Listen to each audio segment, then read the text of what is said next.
El hombre oscuro. Autor Robert A. Howard. Un viento mordiente hacía derivar la nieve que caía. El oleaje gruñía en la agreste costa y más a lo lejos, largas olas plomizas gemían incesantemente. En el gris amanecer que se abría paso sobre la costa de Connacht, un pescador caminaba penosamente. Un hombre tan salvaje como la tierra que le soportaba. Sus pies estaban cubiertos en cuero mal curado. Una única vestimenta de piel de ciervo delineaba su cuerpo. No llevaba otras ropas. Mientras marchaba impasible por la costa, tan indiferente a la mordedura del frío como si fuera el animal velludo que aparentaba al primer vistazo, se detuvo. Otro hombre surgió de entre el velo de la nieve que caía y la flotante niebla marina. Turlogdub se alzó ante él. Era casi una cabeza más alto que el fornido pescador y tenía el aspecto de un guerrero. Cualquier hombre o mujer cuyos ojos se posaran en Turlogdub fijaría en él la mirada largo rato. Medía más de 1,80 m de alto, y la primera impresión de delgadez se desvanecía tras un examen más atento. Era grande, pero de constitución perfecta. Soberbia era la anchura de sus hombros y su torso. Tenía los miembros largos pero sólidos, combinando la fortaleza de un toro con la esbelta velocidad de una pantera. El más ligero de sus movimientos mostraba la férrea coordinación del gran luchador. Turlogdub, Turlog el Negro, en tiempos pasados del clan O'Brien. Y negro era en cuanto a la cabellera, y oscuro de tez. Bajo unas cejas negras y espesas atisbaban ojos de un profundo azul volcánico. Y en su rostro bien afeitado había algo de las sombrías y oscuras montañas, del océano a medianoche. Como el pescador, era parte de aquella tierra feroz. En su cabeza llevaba un sencillo casco sin visera y carente de todo símbolo o penacho. Del cuello a medio muslo estaba protegido por una ceñida cota de malla negra. El faldellín que llevaba bajo su armadura y que le llegaba a las rodillas era de simple tela. Llevaba las piernas envueltas en un duro cuero que podía desviar el filo de una espada, y su calzado se hallaba desgastado por tanto viajar. Un ancho cinturón rodeaba su esbelta cintura, sosteniendo una larga daga en una funda de cuero. En su brazo izquierdo llevaba un pequeño escudo redondo de madera cubierta de piel, duro como el hierro, reforzado por bandas de acero y con una punta pequeña pero fuerte en el centro. Un hacha colgaba de su muñeca derecha y hacia ella se dirigieron los ojos del pescador. El arma, con su mango de 1 metro y graciosas líneas, parecía pequeña y ligera cuando el pescador la comparó mentalmente con las grandes hachas que llevaban los normandos. Y con todo, apenas habían transcurrido 3 años, como sabía el pescador, desde que hachas semejantes aniquilaran a las hordas normandas, infligiéndoles una sangrienta derrota y rompiendo para siempre el poder pagano. Había algo de individual en el hacha y en su poseedor. No era como ninguna de las que el pescador había visto. Tenía un solo filo, con una corta punta de 3 filos detrás y otra encima de la cabeza. Como su portador, era más pesada de lo que parecía. Con su mango ligeramente curvado y el arte lleno de gracia de la hoja, su aspecto era el del arma de un experto. Rápida, letal, mortífera como una cobra. La cabeza era de la más fina artesanía irlandesa, lo que en aquellos días equivalía a la mejor del mundo. El mango, cortado de un roble centenario, especialmente endurecido al fuego y reforzado con acero, era tan difícil de romper como una barra de hierro. «¿Quién eres?», preguntó el pescador con la brusquedad del oeste. ¿Quién eres tú para preguntarlo?, respondió el otro. Los ojos del pescador derivaron hacia el único adorno que llevaba el otro, un pesado brazalete de oro en su brazo izquierdo. El rostro rasurado y el corte de pelo a la manera normanda, murmuró. Y tu tez oscura. Diría que eres Turlock el Negro, el desterrado del clan O'Brien. Mucho has andado. Oí de ti por última vez en las colinas Wicklow, cuando hacías presa por igual en los O'Reilly y los hombres de Oust. Desterrado o no, un hombre debe comer, gruñó el dalcasiano.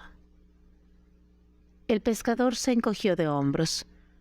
Un hombre sin dueño era un camino difícil. En aquellos días de clanes, cuando los propios parientes de un hombre le expulsaban, se convertía entonces en un hijo de Ismael, con una venganza que cumplir. Todos los hombres estaban en contra de él. El pescador había oído hablar de Turlock Dove, un hombre extraño y amargado, un terrible guerrero y hábil estratega, pero a quienes repentinos estallidos de extraña locura convertían en un hombre marcado, incluso en aquel país y tiempo de locos. «Será un mal día», dijo el pescador sin referirse a nada en concreto. Turlock contempló sombríamente la barba enredada y el salvaje desorden de la cabellera del pescador. «¿Tienes una barca?», preguntó. El otro señaló hacia una cala pequeña y refugiada, donde estaba anclada una hermosa embarcación construida con la habilidad de 100 generaciones de hombres que habían arrancado su sustento del tosudo mar. «No parece muy marinera», dijo Turlock. «¿Marinera? Tú que naciste y te criaste en la costa occidental deberías estar mejor enterado. Con ella he navegado en solitario hacia la bahía de Drumcliff y he regresado con todos los diablos del viento intentando hacerla pedazos. No se puede pescar en un mar así. ¿Acaso crees que solo los jefes se divierten arriesgando sus pellejos? Por todos los santos, he navegado con tormenta hacia Ballinskellings y he regresado también solo para divertirme». «Muy bien», dijo Turlock. «Tomaré tu barca». «¿Tomarás de un cuerno? ¿Qué conversación es esta? Si quieres salir de Erin, vete a Dublín y toma el barco con tus amigos daneses». Un sombrío fruncimiento de cejas convirtió el rostro de Turlock en una máscara amenazante. «Algunos hombres han muerto por menos de eso». «¿Acaso no intrigaste tú con los daneses? ¿Y no fue por eso por lo que tu clan te exilió para que murieras de hambre entre los brezales?» «Los celos de un primo y el despecho de una mujer», gruñó Turlock. «Mentiras. Todo mentiras». «Pero basta ya. ¿Has visto un serpiente larga surgir del sur los últimos días?» «Sí. Hace 3 días avistamos una galera con el mascarón del dragón, antes de la tempestad, pero no echó el ancla. A fe mía que los piratas no reciben de los pescadores occidentales sino golpes». «Seguramente era Thorfel el Hermoso», musitó Turlock balanceando su hacha por la correa de la muñeca. «Lo sabía». «¿Alguna incursión de naves en el sur?» «Una partida de saqueadores cayó por la noche sobre el castillo de Kilbaja. Las espadas saciaron su sed y los piratas se llevaron a Moira, hija de Murtagh, un jefe de los dalcasianos». «He oído hablar de ella», murmuró el pescador. «Las espadas se afilarán en el sur». «Un mar de sangre, mi joya negra?» Su hermano Dermot yace indefenso con una herida en el pie. Las tierras de su clan están amenazadas por los MacMurroghs en el este y los O'Connor en el norte. No se puede apartar a muchos hombres de la defensa de la tribu, ni siquiera para buscar a Moira. El clan está luchando por su vida. Toda Erin se mueve bajo el trono dalcasiano desde que cayó el gran Brian. Aún así, Cormac O'Brien ha salido a lanear para cazar a sus raptores. Pero sigue un rastro engañoso, pues se cree que los incursores eran daneses de Coningberg. Bueno, los desterrados tenemos nuestros medios de información. Fue Thorfel el Hermoso, que domina la isla de Slin, a la que los normandos llaman Helny, en las Hébridas.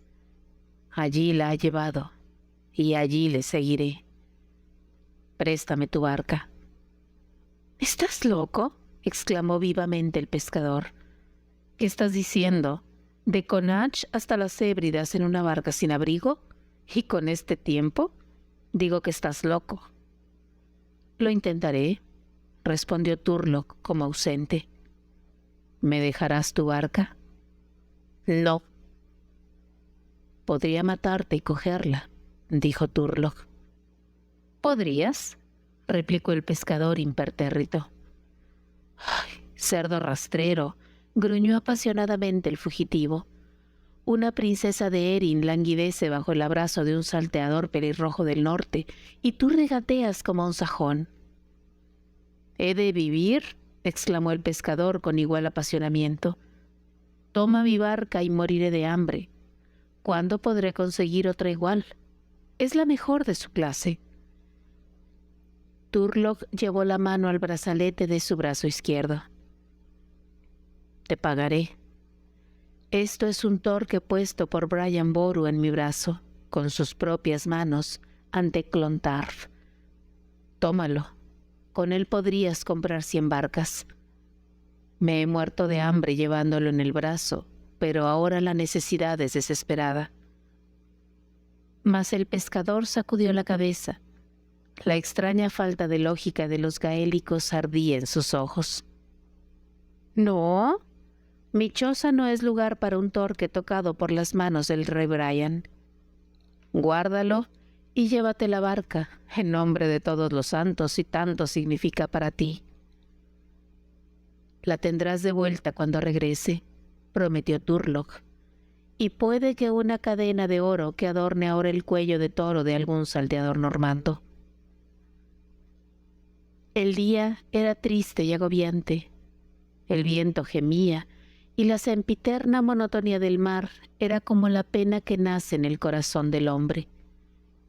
El pescador permaneció de pie en las rocas y contempló la frágil embarcación deslizarse y retorcerse como una serpiente entre las rocas, hasta que la furia del mar abierto la atrapó y la sacudió como una pluma.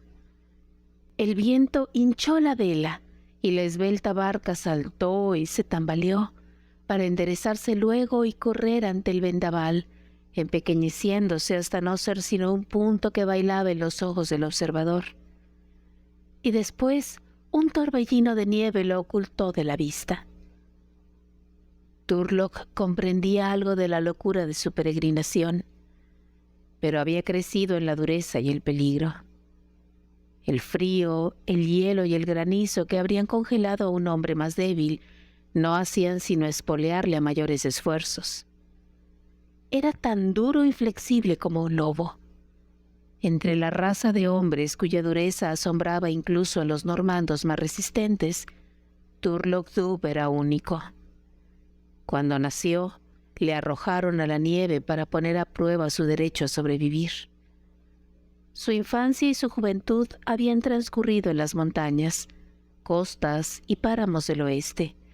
Hasta el estado adulto jamás había llevado sobre el cuerpo telas tejidas. Una piel de lobo había sido el vestido de aquel hijo de un jefe dalcasiano. Antes de ser puesto fuera de la ley, podía agotar a un caballo, corriendo todo el día delante de él. Nunca se había fatigado en la natación. Ahora, desde que las intrigas de los celosos hombres de su clan le habían arrojado a las tierras salvajes y la vida del lobo, su dureza era tal que el hombre civilizado no podía concebirla. Cesó la nieve, aclaró el tiempo y se detuvo el viento.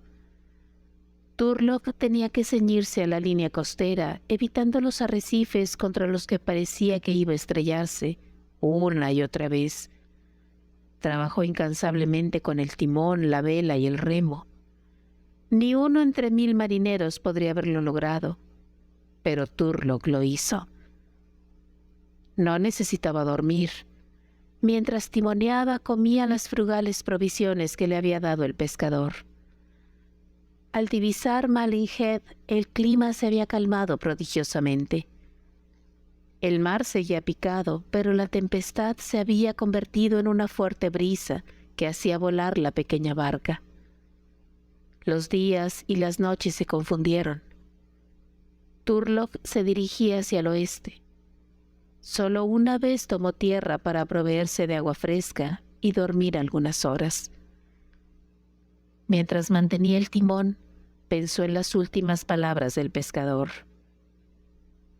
¿Por qué arriesgar tu vida por un clan que ha puesto precio a tu cabeza? Turlough se encogió de hombros. Fuerte era el lazo de la sangre. El simple hecho de que su gente le hubiera echado para morir como un lobo acosado de los páramos no alteraba el hecho de que eran su gente. La pequeña Moira, la hija de Murtagh na Kilbaja, no tenía nada que ver en ello. Le recordaba. Había jugado con ella cuando ambos eran niños. Recordaba el gris profundo de sus ojos, el sombrío brillo de su negra cabellera, la hermosura de su piel. Ya de niña, su belleza era notable. Maldición, incluso ahora era una niña, pues él, Turlough, era joven y le llevaba bastantes años. Ahora corría hacia el norte para convertirse en novia involuntaria de un salteador normando.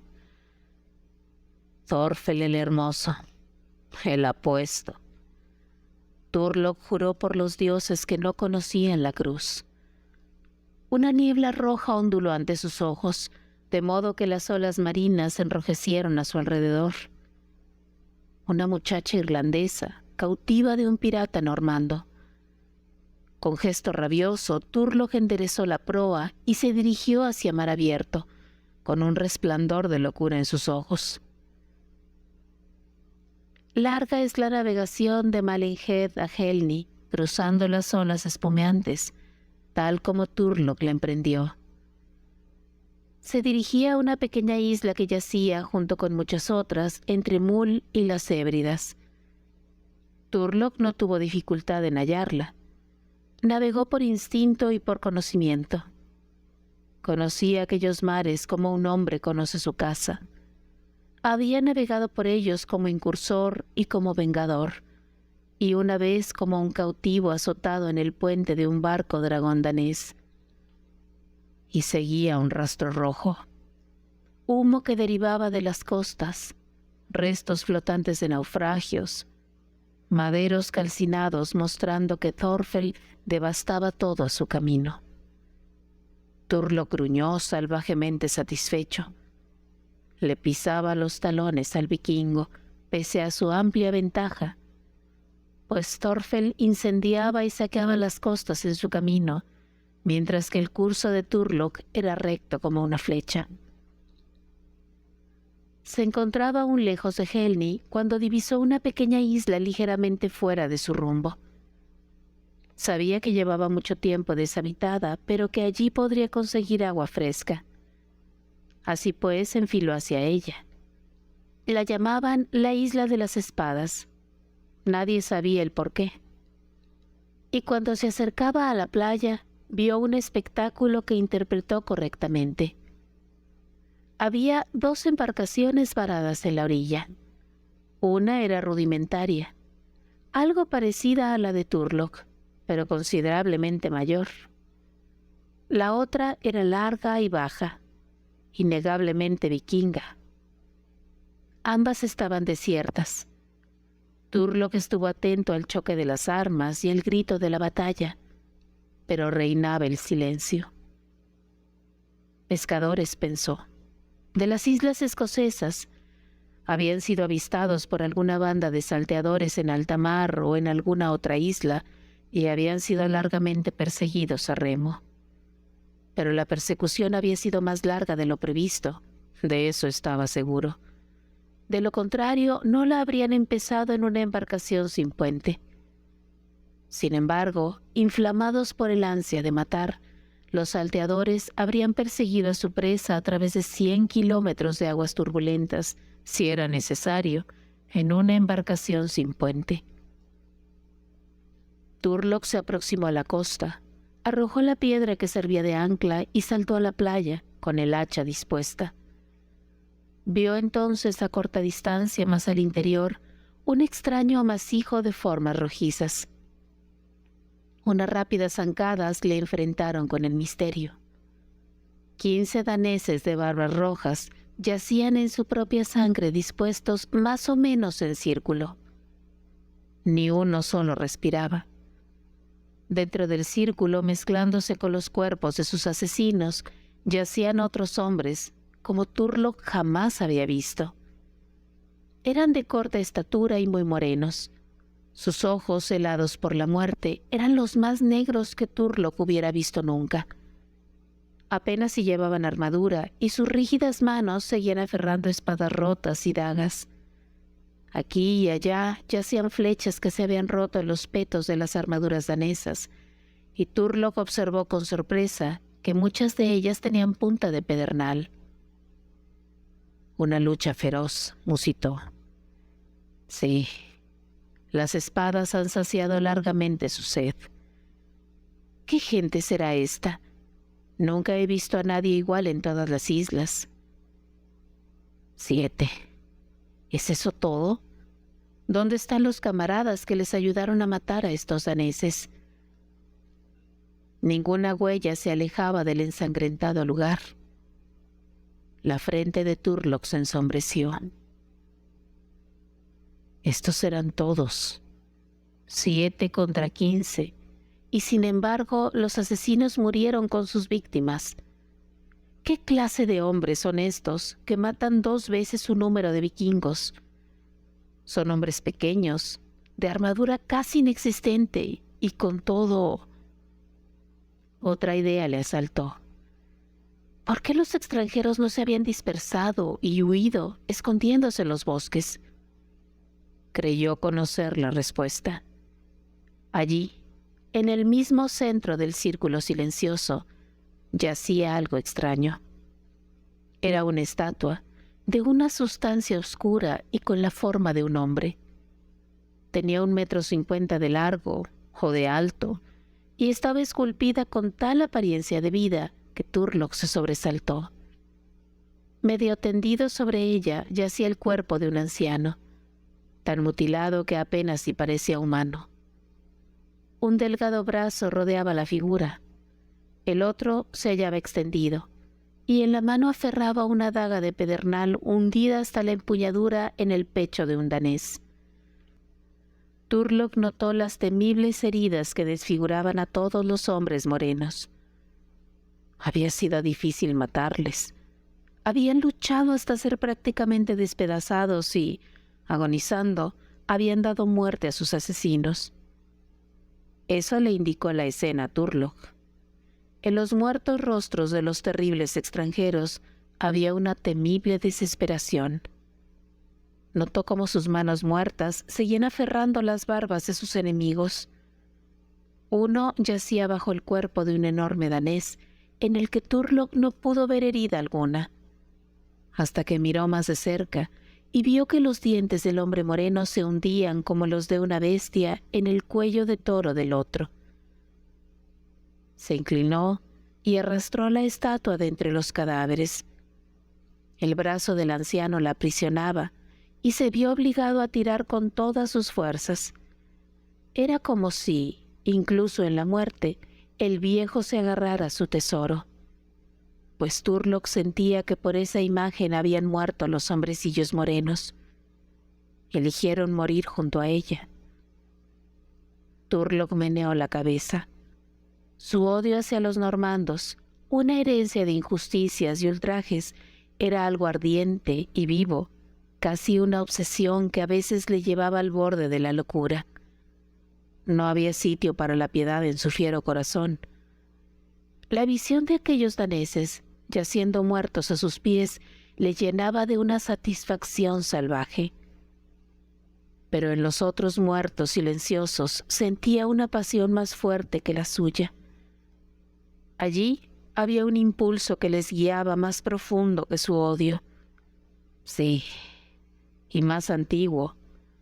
Aquellos hombrecillos le parecían muy viejos, no como lo son los individuos, sino como lo es una raza. Hasta sus cadáveres exudaban un aura intangible y primigenia. Y la estatua. El gaélico se agachó y la tomó para levantarla. Esperaba hallar un peso mayor y se quedó asombrado. No pesaba más que si hubiera sido de madera ligera. La golpeó y el sonido le sugirió que era de hierro. Luego decidió que era de piedra, pero una piedra tal como nunca había visto. Sintió que una piedra semejante no podía encontrarse en las Islas Británicas o en ningún otro lugar del mundo que él conocía. Era la figura de un hombre que se parecía mucho a los hombrecillos morenos que yacían a su alrededor, pero difería sutilmente. Turlough sintió de algún modo que se trataba de la imagen de un hombre que había vivido tiempo ha, pues con seguridad el desconocido escultor había tenido un modelo vivo y había conseguido dar a su obra un toque de vida. Allí estaba la anchura de los hombros, los brazos poderosamente moldeados. La fuerza de los rasgos era evidente. La mandíbula firme, la nariz regular, la frente alta. Todo indicaba una inteligencia poderosa, un elevado valor y una voluntad inflexible. Con seguridad, pensó Turlough, aquel hombre era un rey o un dios. Pero no llevaba corona.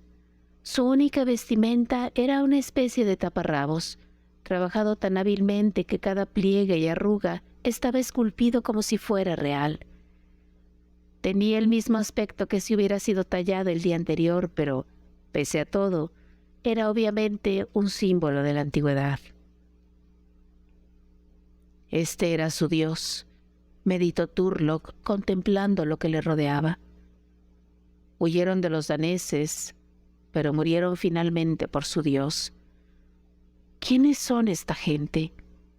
¿De dónde vinieron? ¿A dónde se dirigían? Permaneció en pie apoyándose en su hacha y una marea extraña se alzó en su alma. Una sensación de poderosos abismos de tiempo y espacio se abrió ante él. De la extraña e interminable marea de la humanidad que anda siempre a la deriva. De las olas de hombres que se funden y desvanecen con el fundirse y desvanecerse de las mareas del mar. La vida era una puerta abriéndose sobre dos negros mundos desconocidos. ¿Cuántas razas de hombres, con sus esperanzas y miedos, sus amores y odios, habían cruzado esa puerta en su peregrinación de la oscuridad a la oscuridad? Turlough suspiró. Muy hondo en su alma se alzó la tristeza mística del gaélico. «Fuiste rey una vez, hombre oscuro», le dijo a la imagen silenciosa. «Quizá fuiste un dios y reinaste sobre todo el mundo. Tu pueblo pasó como está pasando el mío. Con seguridad fuiste un rey del pueblo del Pedernal, la raza que mis antecesores celtas destruyeron. Bien, hemos tenido nuestro día y también nosotros nos vamos. Estos daneses que yacen a tus pies son ahora los conquistadores. Deben tener su día, mas también ellos pasarán. Pero tú vendrás conmigo, hombre oscuro, rey, dios, diablo, lo que seas. Sí, pues tengo en mente que me traerá suerte, y suerte es lo que voy a necesitar cuando vea a Helny, hombre oscuro». Turlough ató fuertemente la imagen en la proa. Una vez más rastreó el mar. Los cielos se volvían grises y la nieve caía en ráfagas que pinchaban y herían. Las olas se estriaban de gris con el hielo y los vientos se hinchaban y golpeaban el mar abierto. Pero Turlogh nada temía, y su barca navegaba como jamás lo había hecho antes. A través del rugido de la galerna y de la nieve que azotaba, guió la barca, y a la mente del dalcasiano le pareció que el hombre oscuro le ayudaba. Con toda seguridad se habría perdido un centenar de veces sin ayuda sobrenatural. Luchó con toda su habilidad marinera, y le pareció que había una mano invisible en el timón y en el remo, que un arte más que humano le ayudaba cuando tendía la vela. Y cuando todo el mundo se convirtió en un ondulante velo blanco, en el que hasta el sentido de la orientación del gaélico se perdió, le pareció que guiaba el timón siguiendo una voz silenciosa que hablaba en las regiones oscuras de su conciencia.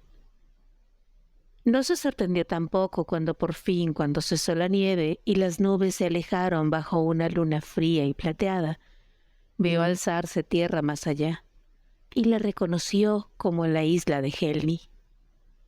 Aún más, supo que justo después de un saliente de la costa se hallaba la bahía donde el barco dragón de Thorfell estaba anclado cuando no surcaban los mares, y a 100 metros de la bahía se hallaba la morada de Thorfell. Sonrió salvajemente. Ni toda la habilidad del mundo podría haberle traído este lugar exacto. ¿Era pura suerte? ¿O no? No, era más que suerte. Allí se hallaba el mejor lugar posible para aproximarse, a media milla del dominio de su enemigo, pero escondido a la vista de cualquier centinela por el saliente del promontorio. Contempló al hombre oscuro en la proa, meditabundo, inescrutable como una esfinge. Una sensación extraña inundó al gaélico, la de que todo aquello era su obra, que él, Turlogh, era solo un peón en el juego. ¿Qué era aquel fetiche? ¿Qué lúgubre secreto encerraban aquellos ojos tallados? ¿Por qué los hombrecillos morenos luchaban tan terriblemente por él?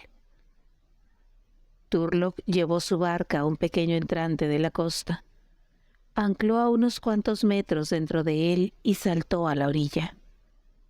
Dirigió una última mirada hacia el pensativo hombre oscuro en la proa, se dio la vuelta y ascendió apresuradamente la cuesta del promontorio, manteniéndose tan a cubierto como le fue posible. A menos de 1 kilómetro de distancia estaba anclado el navío dragón de Thorfell, y allí estaba el Skellig de Thorfell, así como la larga y achaparrada construcción de troncos mal cortados, cuyos resplandores delataban los ruegos que rugían en su interior. Gritos de ebriedad llegaban claramente a quien prestara oídos, a través del aire límpido y tranquilo. Rechinó los dientes. Borrachera. Sí, estaban celebrando la ruina y la destrucción que habían causado. Las casas convertidas en ascuas humeantes, los hombres muertos, las muchachas violadas. Los vikingos eran los señores del mundo. Todas las tierras del sur estaban indefensas bajo sus espadas. La gente del sur vivía solo para divertirles y para darles esclavos. Turlogh se estremeció violentamente y tembló como si tuviera frío. El ansia de sangre era como un dolor físico, pero luchó contra las nieblas de pasión que obnubilaban su cerebro. No estaba allí para combatir, sino para huir con la muchacha que habían secuestrado. Tomó cuidadosa nota del terreno, como un general revisando los planes de su campaña. Observó el lugar donde se espesaban los árboles, que las casas más pequeñas, los almacenes y las cabañas de los criados se hallaban entre el edificio principal y la bahía. Una enorme hoguera ardía junto a la costa, y unos cuantos esbirros gritaban y bebían a su alrededor. pero el frío cruel había empujado a la mayoría de ellos hacia el salón del banquete del edificio principal. Turlock descendió, arrastrándose por el espejo boscaje de la ladera, entrando en el bosque que se extendía en una amplia curva y alejándose de la costa. Se mantuvo en el límite de sus sombras, aproximándose en un curso más bien indirecto, pero temiendo aventurarse en terreno abierto, donde podría haber sido visto por los centinelas que Thorfell había destacado con toda seguridad. Dioses, si solo tuviera a sus espaldas a los guerreros de Clar, como en los viejos tiempos. Entonces nada de escurrirse como un lobo entre los árboles. Su mano se cerró férreamente sobre el mango de su hacha mientras visualizaba la escena. La carga, el griterío, el derramamiento de sangre, el remolinear de las hachas dalcasianas. Y suspiró. Ahora no era sino un desterrado solitario, que jamás volvería a conducir a los espadachines de su clan a la batalla. Se arrojó súbitamente a la nieve detrás de un arbusto y permaneció inmóvil. Se acercaban hombres procedentes de la misma dirección de la que él había venido, hombres que gruñían ruidosamente y marchaban con pesadez. Aparecieron por fin. Eran 2 enormes guerreros nórdicos, su armadura de escamas plateadas destellando a la luz de la luna. Entre los 2 llevaban algo con dificultad, y para su sorpresa vio que era el hombre oscuro. Su consternación al darse cuenta de que habían descubierto su barca fue sumergida por un asombro mayor. Aquellos hombres eran gigantes, sus brazos abultaban con férrea musculatura, y con todo se tambaleaban bajo lo que parecía un peso portentoso. En sus manos, el hombre oscuro parecía pesar centenares de kilos, pero Turlock lo había levantado con la ligereza de una pluma. Estuvo a punto de blasfemar en su asombro. Seguramente los hombres estaban bebidos. Uno de ellos habló, y el ralo vello de Turlock se erizó ante el sonido de los acentos guturales, como se encrespa un perro ante la visión del enemigo. «Bájalo, por la muerte de Thor, esto pesa 1 tonelada. Descansemos». El otro gruñó algo en respuesta y empezaron a bajar la imagen al suelo. Entonces uno de ellos perdió su presa. Su mano resbaló y el hombre oscuro chocó pesadamente contra la nieve. El que había hablado primero oyó. «Torpe, imbécil, lo has dejado caer en mi pie.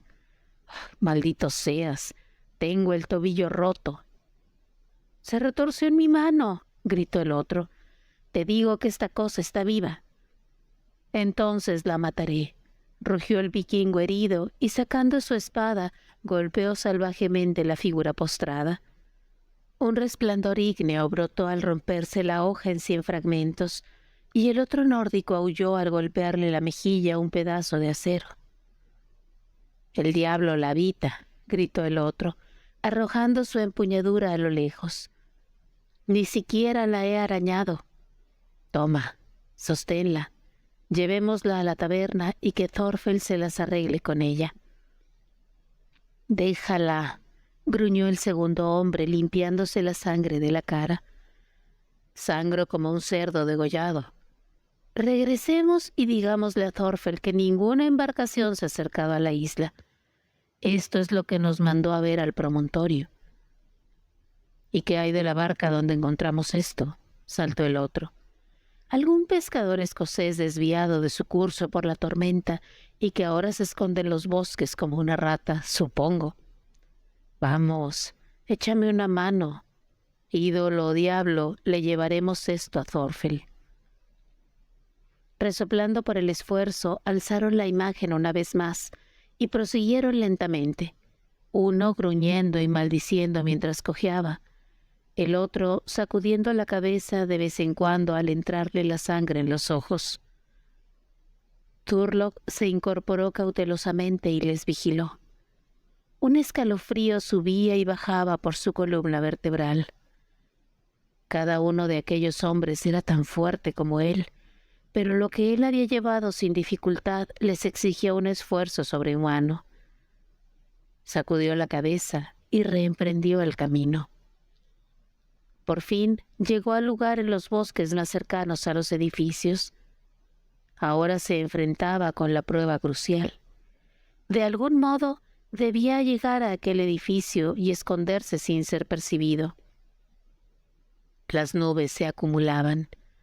Aguardó hasta que una tapó la luna y en las tinieblas subsiguientes corrió velozmente y en silencio a través de la nieve, agazapándose.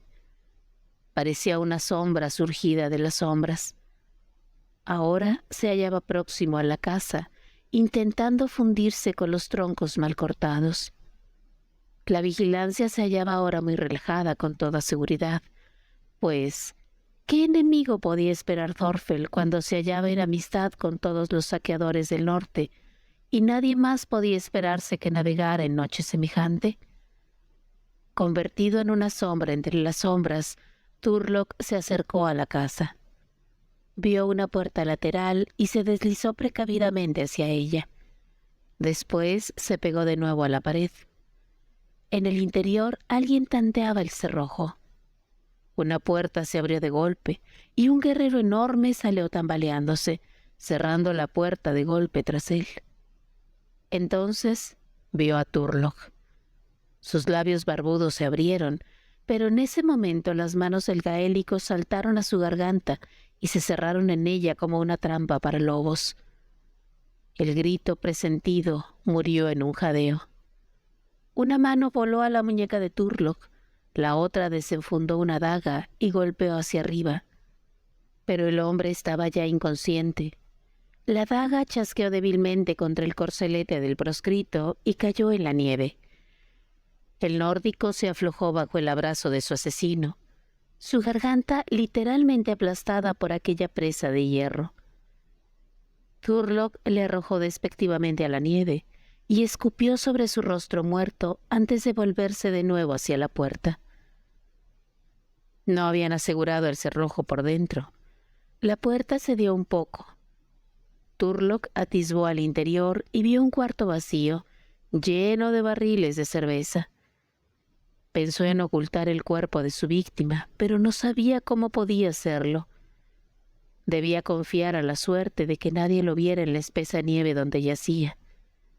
Cruzó el cuarto y descubrió que llevaba a otro paralelo con el muro exterior. Se trataba también de un almacén, y estaba vacío. Desde este, un umbral sin puerta pero provisto de una cortina de pieles llevaba al salón principal, como Turlock podía deducir por los sonidos procedentes del otro lado. Atisbó cautelosamente. Estaba viendo el salón de banquetes, el gran salón que servía como sala de festines, de consejo y residencia del amo. El salón con sus vigas ennegrecidas por el humo, sus enormes fuegos rugientes y sus mesas cargadas de vituallas. Era esa noche el escenario de una terrorífica orgía. Enormes guerreros de barbas doradas y ojos salvajes estaban sentados o reclinados en los toscos bancos, caminaban por el salón o yacían cuán largos eran en el suelo. Bebían abundantemente de cuernos espumeantes y odres de cuero, y se atiborraban con grandes trozos de pan de centeno y enormes pedazos de carne que cortaban con sus dagas de los cuartos enteros que se asaban al fuego. Era una escena tan extraña, tan incongruente, pues en contraste con estos bárbaros y sus groseras canciones y gritos, de las paredes colgaba un rico botín que atestiguaba el arte de la civilización. Delicadas tapicerías trabajadas por mujeres de Normandia, armas ricamente cinceladas que habían sido esgrimidas por príncipes de Francia y España, armaduras y vestimentas de seda de Bizancio y del Oriente, pues lejos se aventuraban las naves dragón. Junto a estos se hallaban dispuestos los despojos de la caza, para mostrar el dominio de los vikingos que tenían sobre las bestias al igual que sobre los hombres. El hombre moderno a duras penas puede concebir los sentimientos de Turlough O'Brien. Para él, esos hombres eran diablos, ogros que moraban en el norte solo para caer sobre la pacífica gente del sur. Todo el mundo era su presa para tomar y escoger, usar y tirar según sus bárbaros caprichos. Su mente latía y ardía mientras los miraba. Les odiaba como solo puede hacerlo un gaélico. Su magnífica arrogancia, su orgullo y su poder, su desprecio por todas las demás razas, sus ojos austeros y amenazadores. Odiaba por encima de todo lo demás aquellos ojos que miraban con desprecio y amenaza el mundo. Los gaélicos eran crueles, pero tenían raros momentos de sentimiento y bondad. No había sentimiento en el alma del nórdico.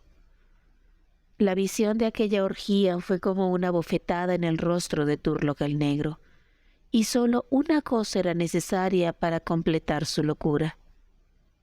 Y le fue concedida.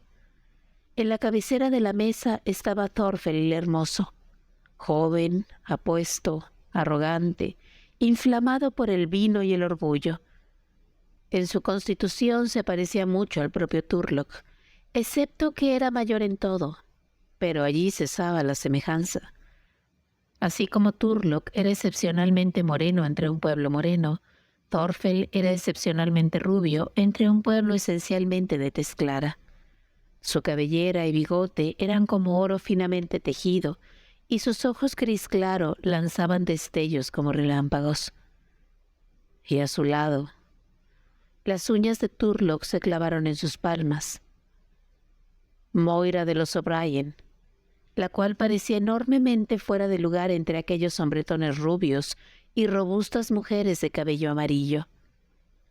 Era pequeña, casi frágil, y su cabello era negro con reflejos de bronce reluciente. Pero su piel era tan clara como la de ellos, con un delicado matiz rosado del que no podía presumir ni sus más hermosas mujeres. Sus carnosos labios estaban ahora pálidos de miedo y se encogía ante los clamores y el tumulto.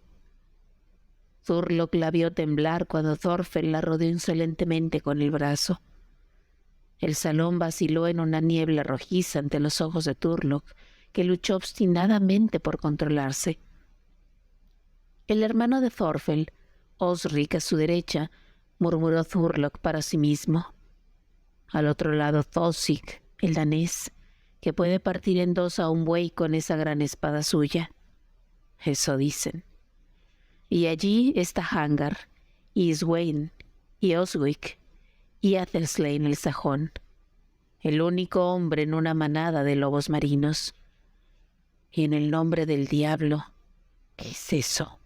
¿Un sacerdote?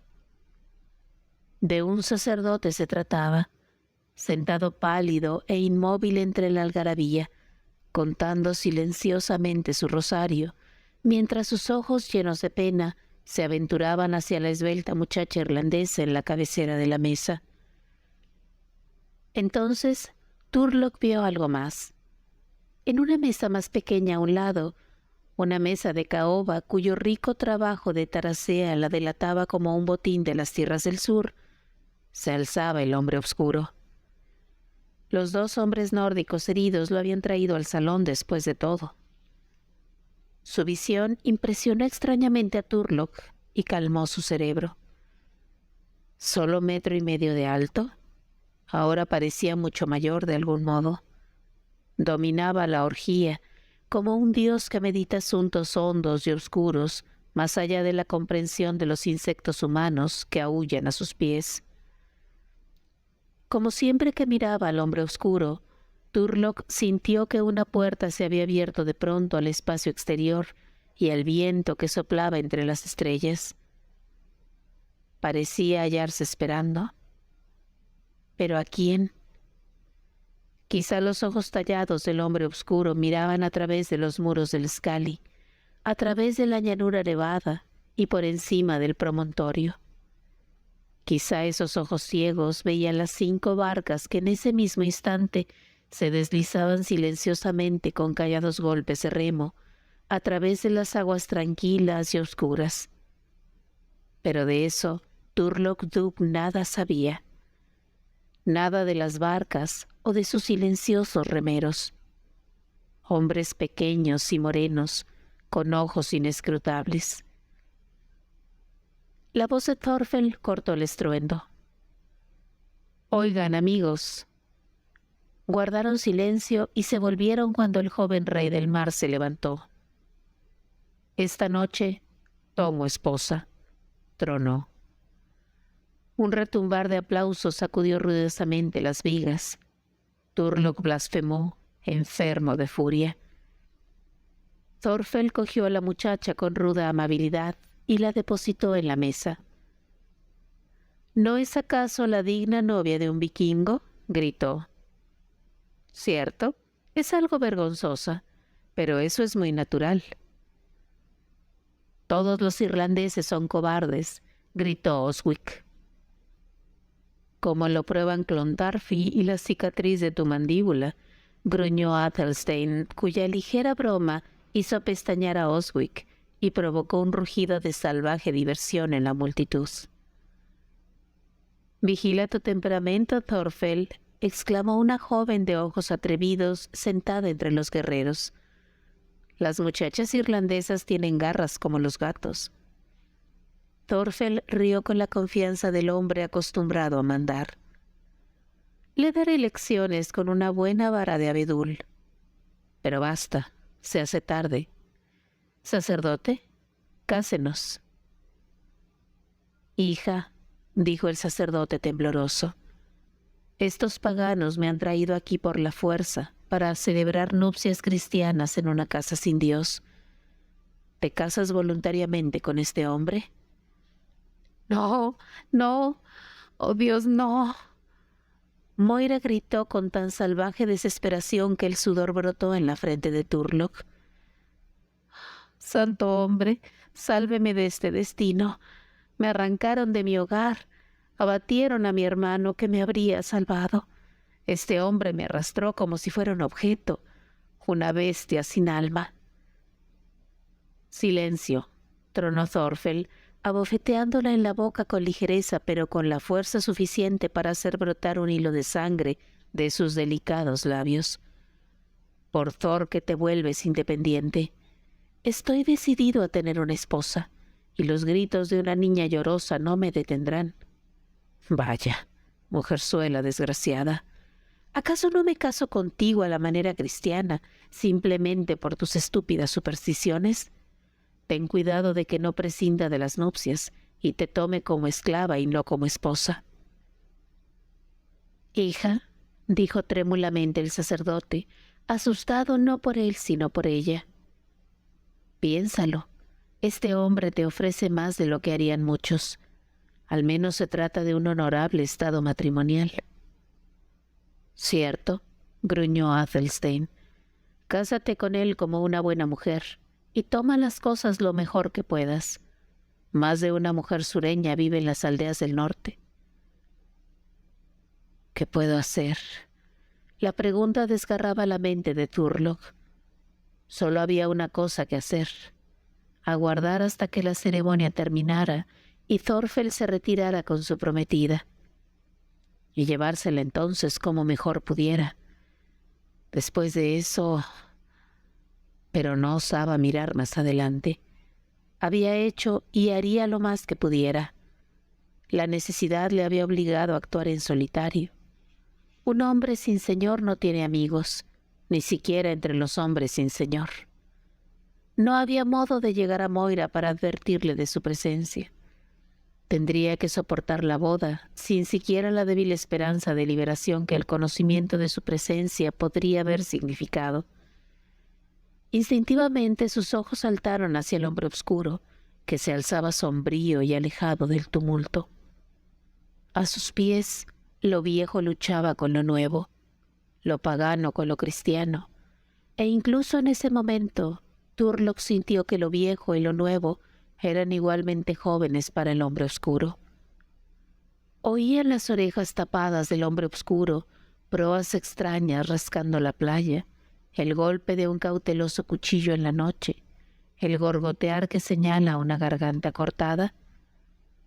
Los que se hallaban en el salón no oían sino su propio ruido, y los que se divertían fuera junto al fuego siguieron cantando, sin notar los silenciosos anillos de la muerte que se cerraban a su alrededor. «¡Basta!», gritó Thorfell. «Cuenta tus avalorios y musita tu farsa, sacerdote. Ven aquí, muchacha, y cásate». Arrancó a la doncella de la mesa y la arrojó delante de él. Ella se liberó con los ojos llameando. Toda la caliente sangre gaélica ardía en su interior. «Cerdo de pelo amarillo», gritó. «¿Piensas que una princesa de Clare, con la sangre de Brian Boru en sus venas, tomaría asiento en el banco de un bárbaro y llevaría en su seno los cachorros con cabeza de estopa de un ladrón norteño? No, nunca me casaré contigo». «Entonces te tomaré como esclava», rugió él aferrando a su muñeca. «Tampoco de ese modo, cerdo», exclamó, olvidando su miedo por un triunfo veloz. Con la velocidad de la luz le arrebató una daga del cinturón, y antes de que él pudiera agarrarla, hundió la afilada hoja bajo su corazón. El sacerdote gritó como si hubiera recibido la herida, y saltando hacia adelante, la cogió en sus brazos mientras caía. «La maldición del Todopoderoso caiga sobre ti, Thorfell», gritó, con una voz que sonó como una trompeta mientras la llevaba a una litera cercana. Thorfell permaneció inmóvil. Por un instante reinó el silencio, y en ese instante Thurlock O'Brien enloqueció. Su grito de guerra desgarró la calma como el rugido de una pantera herida, y mientras los hombres se volvían en dirección del alarido, el enloquecido gaélico surgió del umbral como una tromba de viento del infierno. Estaba poseído por la negra furia celta, al lado de la cual palidece la rabia berserk de los vikingos. Con los ojos llameantes y un poco de espuma en sus labios retorcidos, saltó entre los hombres que, cogidos por sorpresa, se apartaron de su camino.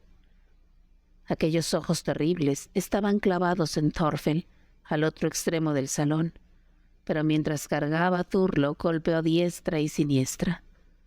Su carga fue como el asalto de un torbellino y dejó en su estela una confusión de muerte y hombres agonizantes. Los bancos chocaron con el suelo, los hombres gritaron, la cerveza se derramó de sus toneles volcados. Aunque el ataque del celta fue veloz, dos hombres bloquearon su camino con las espadas desenvainadas antes de que pudiera llegar a Thorfell. Halfgar y Oswick. El vikingo con el rostro lleno de cicatrices cayó con el cráneo partido antes de que pudiera alzar su arma. Y Thurlock, recibiendo la hoja de Halfgar en su escudo, volvió a golpear como el relámpago, y el hacha acerada penetró peto, costillas y espina dorsal. El tumulto en el salón era terrorífico. Los hombres cogían sus armas y se empujaban por todos lados, y en el centro, la rabia del gaélico solitario era terrible y silenciosa. Como un tigre herido era Thurlock Dubh en su locura. Cada uno de sus movimientos parecía borroso por la velocidad con que lo realizaba. Una explosión de fuerza dinámica. Apenas se había caído Halfgar cuando el gaélico saltó sobre su cuerpo encogido hacia Thorfell, que había sacado su espada, y desconcertado seguía inmóvil. Pero una oleada de esbirros se interpuso entre ellos.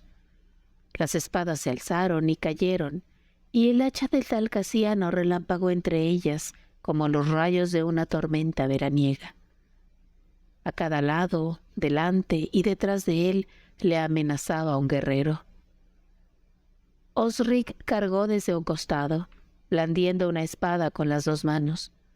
Del otro, un siervo de la casa cargó con una lanza. Thurlock se agachó evitando la espada y golpeó por 2 veces, hacia adelante y hacia atrás. El hermano de Thorfell cayó, con un tajo en la rodilla, y el siervo murió de pie cuando el impulso de vuelta le hundió la punta trasera del hacha en el cráneo. Turlock se enderezó, lanzando su escudo al rostro del guerrero que le atacaba de frente. La punta en el centro del escudo convirtió sus rasgos en una ruina sanguinolenta. Entonces, en el mismo instante en el que el gaélico giraba como un gato para protegerse la espalda, sintió sobre él la sombra de la muerte.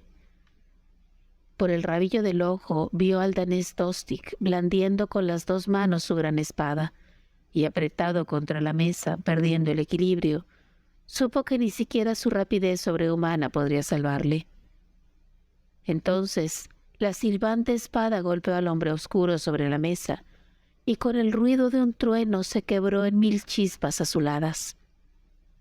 Tostig se tambaleó, aturdido, sosteniendo aún la inútil empuñadura, y Turlock golpeó como con una espada.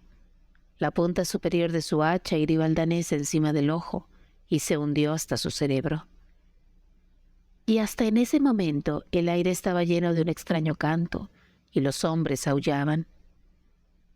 Un esbirro enorme, el hacha aún levantada, se lanzó torpemente sobre el gaélico, que le cortó el cuello antes de ver que una flecha con punta de pedernal se lo atravesaba ya. El salón parecía lleno de resplandecientes líneas luminosas que zumbaban como abejas y llevaban una muerte veloz en su zumbido. Turlock arriesgó su vida lanzando una mirada hacia el gran umbral al otro extremo del salón. Una extraña horda irrumpía a través de él. Eran hombres pequeños y morenos, con ojos negros como cuentas y rostros inmutables. Apenas si llevaban armadura, pero sí espadas, lanzas y arcos. Arrojaban sus largas flechas negras a quemarropa, y los esbirros caían como espigas segadas. Una roja ola de combate barrió el salón del Scali. Una tempestad de muerte que rompió las mesas, aplastó los bancos, desgarró las colgaduras y trofeos de las paredes y manchó los suelos con un lago rojo. Había menos extranjeros oscuros que vikingos, pero en la sorpresa del ataque, la primera ola de flechas había igualado las oportunidades, y ahora en el combate cuerpo a cuerpo, los extraños guerreros no se mostraron inferiores en ningún modo a sus enormes enemigos. A pesar de hallarse aturdidos por la sorpresa y la cerveza que habían bebido, y sin tiempo para armarse completamente, los nórdicos lucharon con toda la indómita ferocidad de su raza. Pero la furia primitiva de los atacantes igualaba su propio valor, y al fondo del salón, donde un sacerdote de pálido rostro protegía a una muchacha agonizante, Turlock el Negro hería y desgarraba, con un frenesí que convertía en inútiles por igual el valor y la furia. Y por encima de todo, se alzaba el hombre oscuro.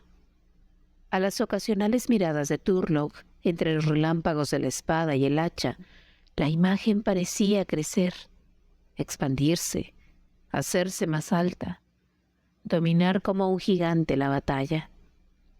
Su cabeza parecía alzarse hasta las vigas llenas de humo del gran salón, meditar como una oscura nube de muerte sobre los insectos que se cortaban las gargantas entre sí a sus pies.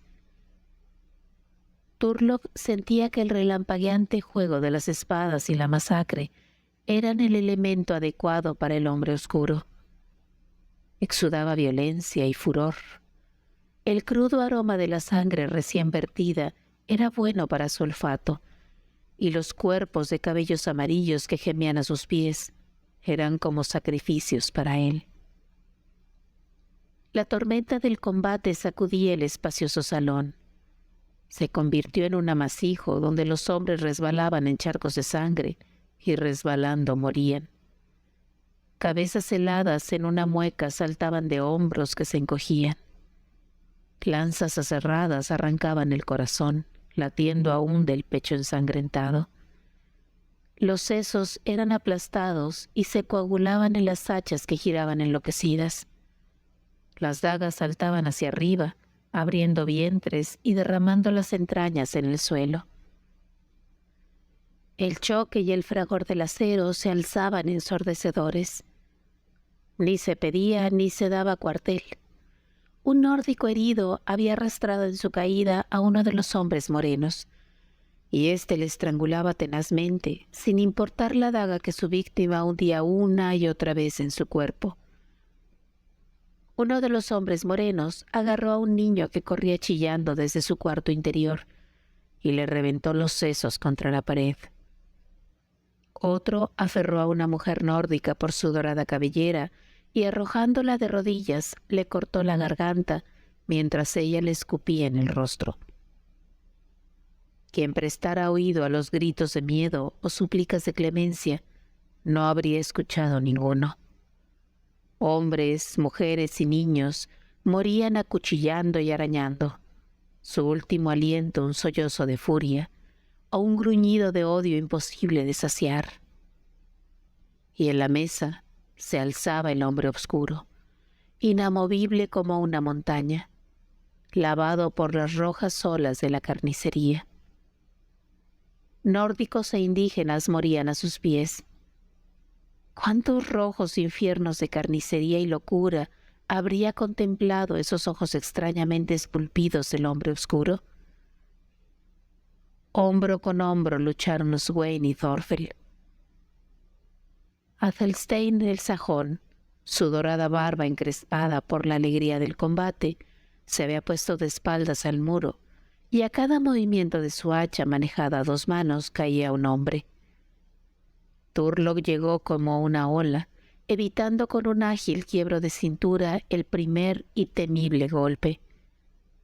Ahora se demostraba la superioridad de la ligera hacha irlandesa, pues antes de que el sajón pudiera desviar su pesada arma, el hacha dalcasiana golpeó como una cobra, y Athelstein se tambaleó cuando el filo mordió el peto y las costillas que se hallaban bajo él. Otro golpe y se derrumbó, con la sangre brotando de su sien. Ahora nadie bloqueaba el camino de Turlough hacia Thorfell, excepto Swain, y en el mismo instante en que el gaélico saltaba como una pantera hacia la pareja de feroces combatientes, alguien se le adelantaba. El jefe de los hombres obscuros se deslizó como una sombra bajo el tajo de la espada de Swain, y su propia espada corta golpeó hacia arriba bajo la cota. Thorfell se enfrentaba a Turlough en solitario. Thorfell no era ningún cobarde. Hasta llegó a reír por la pura alegría del combate mientras golpeaba, pero no había ninguna sonrisa en el rostro de Turlough el negro, solo una rabia frenética que le contorsionaba los labios y convertía sus ojos en carbones de fuego azul. En el primer remolino de aceros, la espada de Thorfell se rompió. El joven rey del mar saltó como un tigre sobre su presa, golpeando con los restos de la hoja. Turlough rió ferozmente, mientras la hoja quebrada le desgarraba la mejilla, y en ese mismo instante cortó el pie izquierdo de Thorfell. El nórdico cayó con un gran estruendo, luchando luego por arrodillarse buscando a tientas su daga. Tenía los ojos nublados. «Acaba ya, maldito seas», gruñó. Turlough rió. «¿Dónde están ahora tu poder y tu gloria?», se burló. «Tú, que habrías tomado por esposa involuntaria a una princesa irlandesa. Tú». De pronto su odio le ahogó, y con el aullido de una pantera enloquecida blandió su hacha en un arco silbante que partió al nórdico del hombro al esternón. Otro golpe separó la cabeza, y con el espantoso trofeo en su mano, se acercó a la litera donde yacía Moira O'Brien. El sacerdote le había levantado la cabeza y sostenía una copa de vino ante sus pálidos labios. Sus velados ojos grises se posaron con un leve reconocimiento en Turlough, y por fin pareció conocerle, y trató de sonreír. «Moira, sangre de mi corazón», dijo cansadamente el proscrito. «Mueres en un país extraño, pero los pájaros de las colinas de Culann llorarán por ti, y los brezos en vano suspirarán por la huella de tus pies. Mas no serás olvidada. Por ti gotearán las hachas y chocarán las galeras, y ciudades amuralladas serán pasto de las llamas. Y para que tu fantasma no marche sin saciarse a los reinos de Tirna en Oge, contempla esta prueba de venganza. Y sostuvo en alto la goteante cabeza de Thorfel. «En el nombre de Dios, hijo mío», dijo el sacerdote, su voz enronquecida por el horror. «Basta ya, basta ya. Proclamarás tus horribles hazañas en presencia de... Mira, ha muerto. Que Dios en su infinita justicia tenga piedad de su alma, pues aunque se quitó la vida, murió con todo como había vivido, en la inocencia y la pureza». Turlock reposó su hacha en el suelo e inclinó la cabeza. Todo el fuego de su locura le había abandonado y solo permanecía una oscura tristeza, un profundo sentimiento de futilidad y cansancio. En todo el salón no se escuchaba ni un ruido. Ningún gemido se alzaba de los heridos, pues los cuchillos de los hombrecillos morenos habían estado muy ocupados y, excepto los suyos, no quedaba ningún herido. Turlock vio que los supervivientes se habían apiñado alrededor de la mesa sobre la que se hallaba la estatua y permanecían contemplándola con ojos inescrutables. El sacerdote murmuró algo sobre el cuerpo de la muchacha pasando su rosario. Las llamas devoraban la pared más alejada del edificio, pero nadie les prestaba atención. Entonces, de entre los muertos en el suelo, se levantó tambaleándose una forma enorme. Athelstane, el sajón, ignorado por los asesinos, se apoyó contra el muro y contempló aturdido lo que le rodeaba. La sangre le fluía de una herida en sus costillas y de otra en su cuero cabelludo, allí donde el hacha de Turlock había golpeado ligeramente. El gaélico se acercó a él. «No siento odio hacia ti, sajón», dijo cansadamente, «pero la sangre pide sangre y debes morir». Athelstane le contempló sin responder. Sus grandes ojos grises estaban llenos de seriedad, pero no de miedo. También él era un bárbaro, más pagano que cristiano. También él comprendía los derechos de la deuda de sangre.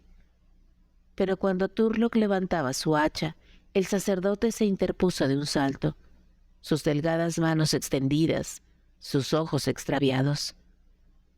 «Basta ya, te lo ordeno en nombre de Dios.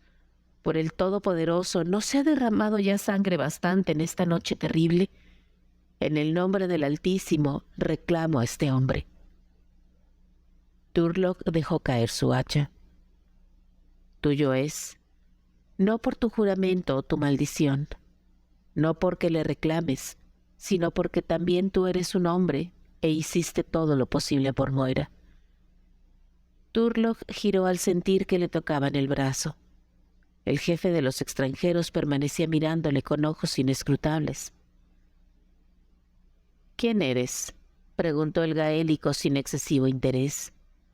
No le importaba, solo sentía cansancio. «Soy Brogar, jefe de los Pictos, amigo del hombre oscuro». «¿Por qué me llamas así?», preguntó Turlock. «Viajó en la proa de tu barca y te guió hasta Helny a través del viento y la nieve. Te salvó la vida al romper la gran espada del danés». Turlock contempló al meditabundo hombre oscuro. Parecía que una inteligencia humana o sobrehumana atisbaba tras aquellos extraños ojos de piedra. Fue solo la suerte la que hizo chocar la espada de Torsic con la imagen cuando la blandía en un golpe mortal. «¿Qué es esa cosa?», preguntó el gaélico. «Es el único dios que nos queda», respondió el otro sombríamente. «Es la imagen del más grande de nuestros reyes, Bran Mac Morn, que unió las filas dispersas de todas las tribus pictas en una nación única y poderosa, que expulsó al nórdico y al británico y quebró las legiones de Roma siglos ha». Un brujo hizo esta imagen cuando el gran Morn vivía y reinaba aún, y cuando murió en la última gran batalla, su espíritu entró en ella. Es nuestro Dios. Dominamos hace eras, antes del danés, antes del gaélico, antes del británico, antes del romano. Reinamos en todas las islas occidentales. Nuestros círculos de piedra se alzaron hacia el sol. Trabajamos el pedernal y las pieles, y fuimos felices. Entonces llegaron los celtas y nos arrojaron a las tierras salvajes. Dominaron el sur, pero nos mantuvimos en el norte y fuimos fuertes. Roma venció a los británicos y se dirigió contra nosotros. Pero de entre los nuestros se alzó Bran Mac Morn, de la sangre de Brule, lanza mortífera que hizo pedazos las filas aceradas de Roma y envió a las legiones a refugiarse al sur detrás de su muro. Bran Mac Morn cayó en combate y la nación se dispersó. Como lobos vivimos ahora los pictos entre las islas dispersas, entre los barrancos de las tierras altas y las obscuras colinas de Galloway. Somos un pueblo que desaparece. Pasamos, pero el hombre oscuro permanece. El oscuro, el gran rey, Bran Mac Morn, cuyo fantasma mora para siempre en la pétrea apariencia de cómo era en vida.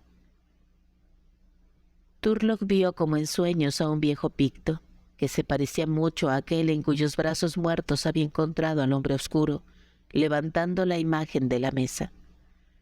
Los brazos del anciano eran como ramas resecas, y su piel colgaba de su cráneo como la de una momia, pero transportó con facilidad la estatua que dos fuertes vikingos habían tenido problemas en cargar.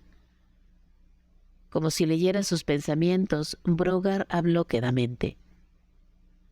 Solo un amigo puede tocar con seguridad al hombre oscuro.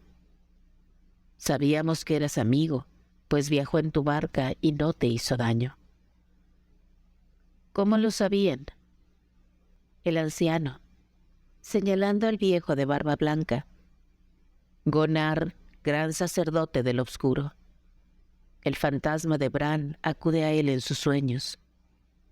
Fue Grog, un sacerdote menor, y su gente quienes robaron la imagen y se hicieron con ella a la mar en una larga barca.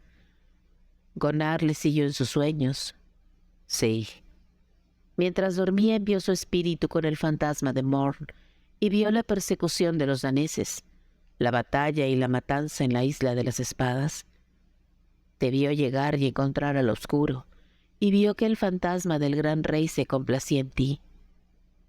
Mahayan los enemigos de Mac Morn, pero que la buena suerte acompañe a sus amigos. Turlough volvió a sí mismo como en un trance. El calor del salón ardiendo alcanzaba su rostro, y las llamas vacilantes iluminaban y ensombrecían el rostro tallado del hombre oscuro, mientras sus adoradores le sacaban del edificio, otorgándole una extraña vida. ¿Acaso en verdad el espíritu de un rey largamente muerto vivía en esa fría piedra? Bran Mac Morn amó a su pueblo con un amor salvaje. Odió a sus enemigos con un odio terrible. ¿Era posible que en esa piedra ciega e inanimada alentara el latido de un amor y un odio que venciera a los siglos? Turlough levantó la forma inmóvil y ligera de la muchacha muerta y la sacó del salón en llamas. 5 grandes piraguas descansaban ancladas, y entre los rescoldos del fuego yacían los cadáveres enrojecidos de los bebedores que habían muerto en silencio. ¿Cómo llegaron hacia ellos sin ser descubiertos?, preguntó Turlough. ¿Y de dónde vinieron en sus piraguas? Quienes viven escondidos adquieren el sigilo de la pantera, respondió el picto. Y estos estaban borrachos. Seguimos la ruta del oscuro y vinimos desde la isla del altar, junto a la tierra de los escoceses, de donde Croc robó al hombre oscuro. Turlough no conocía ninguna isla de ese nombre, pero se daba cuenta del valor de aquellos hombres al desafiar los mares en embarcaciones semejantes. Pensó en su propia barca y pidió a Brogar que enviase a sus hombres a buscarla. Así lo hizo el Picto. Mientras esperaba que la trajeran rodeando el promontorio, contempló al sacerdote vendar las heridas de los supervivientes. Silenciosos, inmóviles, no profirieron ni una palabra de queja o agradecimiento.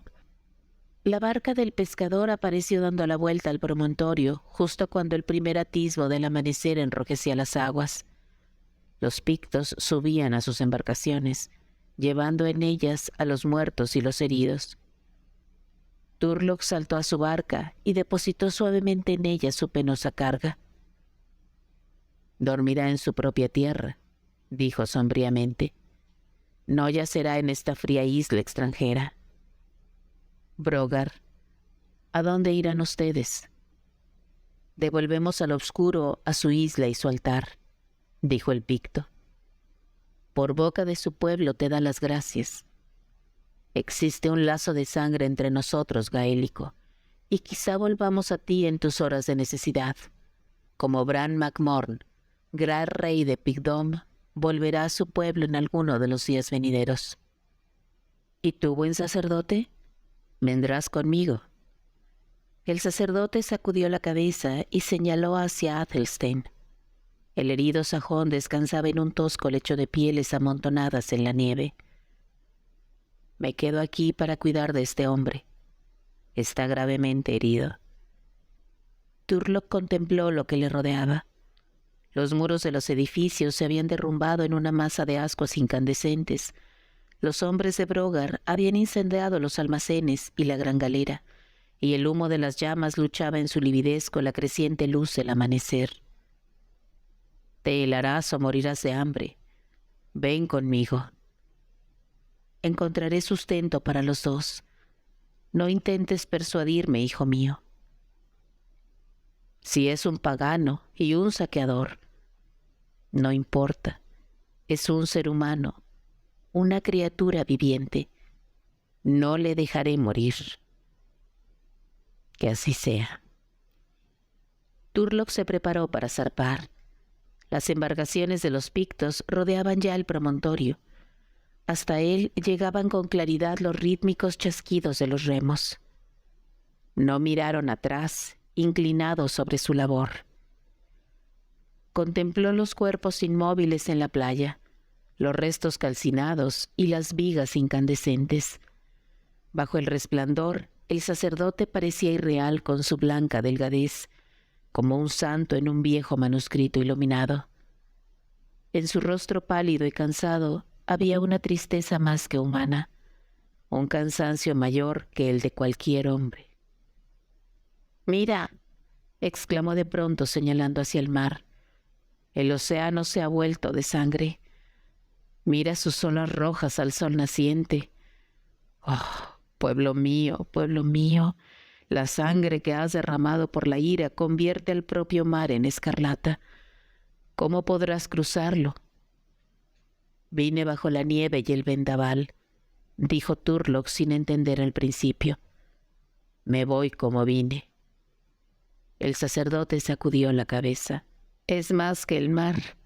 Tus manos están rojas de sangre y sigues una senda enrojecida, aunque la culpa no es totalmente tuya. Dios Todopoderoso, ¿cuándo terminará el reinado de la sangre?» Turlough sacudió la cabeza. «No terminará mientras la raza exista». Y el viento de la mañana hinchó su vela.